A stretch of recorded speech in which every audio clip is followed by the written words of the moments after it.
In der zweiten Hälfte des 19. Jahrhunderts entwickelt sich im Süden des Landes die Eisenindustrie. Da Luxemburg seit 1842 Mitglied des Deutschen Zollvereins ist die Lieferung von Koks und Kohle an die Hüttenwerke ungemein vereinfacht.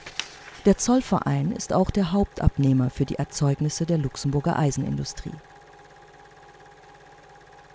1911 kommt es zur Gründung der Arbeed, deren Namen Aciéries Réunies de Bourbach-Aïch et du Delange den internationalen Charakter des Unternehmens widerspiegelt.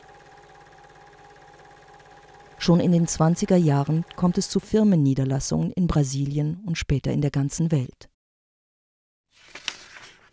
Als der Zollverein 1918 aufgelöst wird, verliert Luxemburg einen wichtigen Abnehmer. Fabrikanten und Winzer müssen neue Märkte erschließen.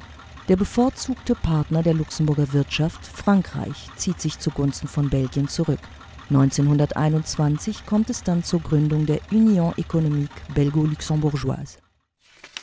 Der New Yorker Börsenkrach von 1929 löst eine Wirtschaftskrise aus, die auch vor Luxemburg nicht Halt macht. Während der deutschen Besatzung muss die Eisenindustrie für die nationalsozialistische Kriegsindustrie produzieren.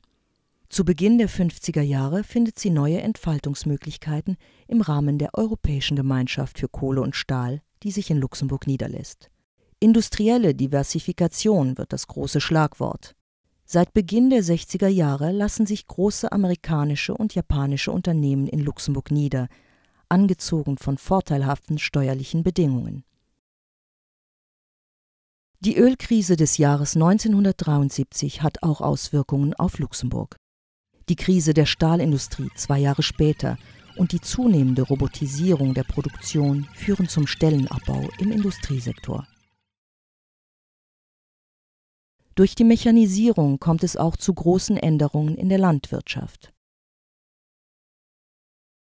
Auf der Grundlage des Holding-Gesetzes von 1929 entsteht in den 70er Jahren der Luxemburger Finanzplatz. Private Banking, Euromärkte, Investmentfonds sind die Hoheitsnischen, die zum Erfolg des Luxemburger Finanzplatzes beitragen. Die vorteilhaften Bedingungen, die der Luxemburger Finanzplatz bietet, bringen ihm, besonders während der Krise von 2008/2009, den zweifelhaften Ruf eines Steuerparadieses ein. Diese Krise hat Auswirkungen auf die gesamte Luxemburger Wirtschaft und stellt die Vorherrschaft des Finanzsektors in Frage. Andere Bereiche, die erheblich zur Luxemburger Wirtschaft beitragen, sind weniger greifbar. Die Radiowellen von RTL zum Beispiel und die Signale der Satelliten von SES Astra. Nachdem sie anfangs von luxemburgischen Hoheitsnischen profitierten, haben diese Firmen sich heute zu Global Players entwickelt. Der internationale Charakter der Eisenindustrie wird ebenfalls verstärkt. 2002 schließen sich Arbeed, Usinor und Arceralia zu Arcelor zusammen. 2006 wird Arcelor von Mittal Steel übernommen und wird zu ArcelorMittal. Der Hauptsitz des Unternehmens ist nach wie vor in Luxemburg.